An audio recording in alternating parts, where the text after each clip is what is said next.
folks, today I want to show you another watch from my collection. I've had this one a couple of years. It's a stainless steel dive style watch with 100 metres of water resistance, and it's from a mainstream manufacturer. On sale here today for £39.99, although I think I paid a little less for it. Anyway, it's a solar powered watch and it's from Pulsar. Pulsar, along with Loris, are the budget sub-brands of the Seiko Corporation, at least here in the UK. I think they have other sub-brands, including, of course, Grand Seiko, all throughout the world. Anyway, this watch is very attractive, blue-faced, dive style, but not a Submariner copy. It has its own design, it has its own hands and indices. And it's a very attractive watch that you might be tempted by. But it has a sting in its tail. There's something you need to know about this watch before you part with your money, and it might put you off completely. Anyway, here's a look at the watch. We'll flip the camera and I'll show you some more. Here we see your sort of cheap, typical plastic box that budget watches come in. Now, you missed the unboxing by 2 years, so this is just to let you see what the box was like. I had to take a link out in order to fit this one to my wrist, which is just over 7 inches. As you can see, the watch is quite attractive and chunky looking. Catches the light quite nicely with that blue face. And there we see the bracelet. Now, the bracelet is your sort of typical, like you get in Seiko 5s, it's folded links. They're not solid links. They're not solid links or solid end links. The clasp is just a pressed steel clasp, and it's got Pulsar on it.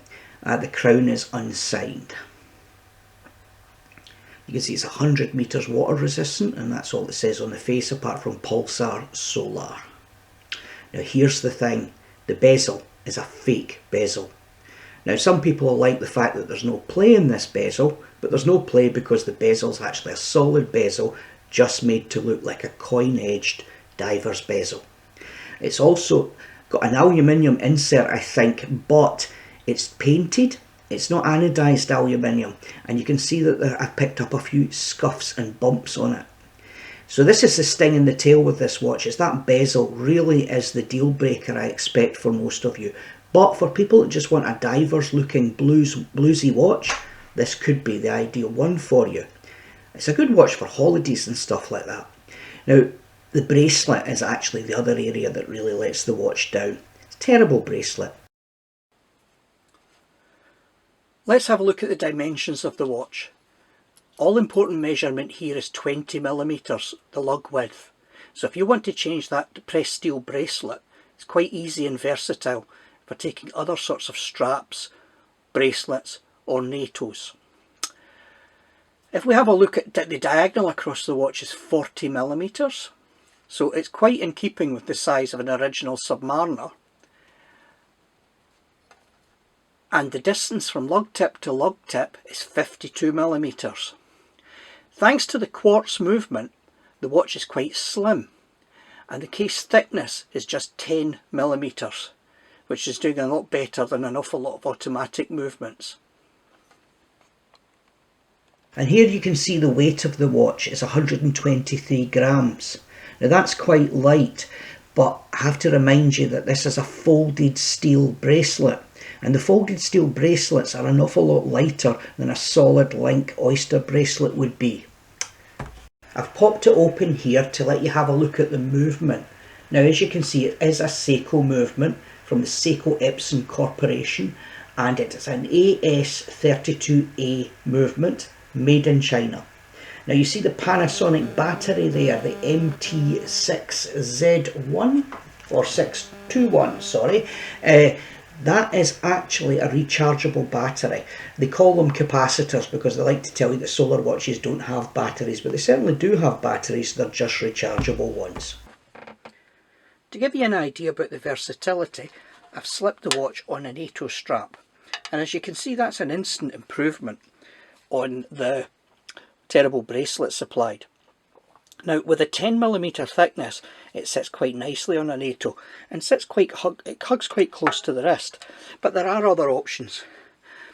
This watch looks nice on a blue leather strap, but also the one that I wear it on is a Milanese mesh strap, and I'll have to let you have a look at that just in a second. Here's another view of the watch on the Milanese strap. You can see it fits the wrist quite nice and gives the watch a sort of bright lingy look.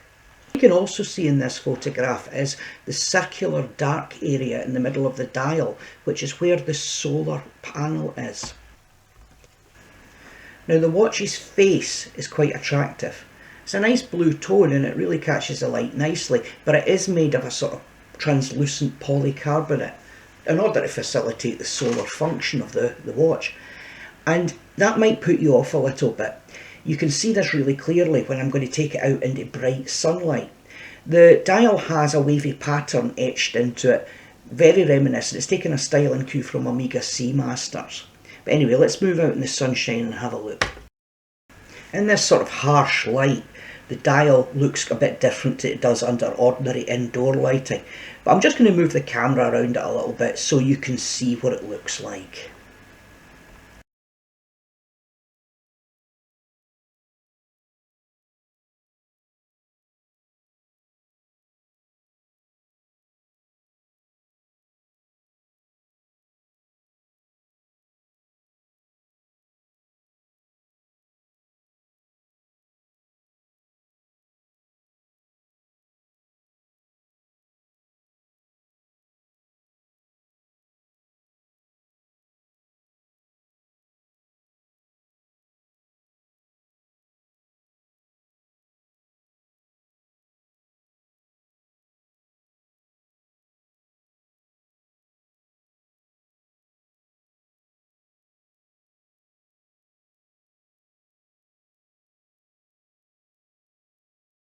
Okay people, that's your lot.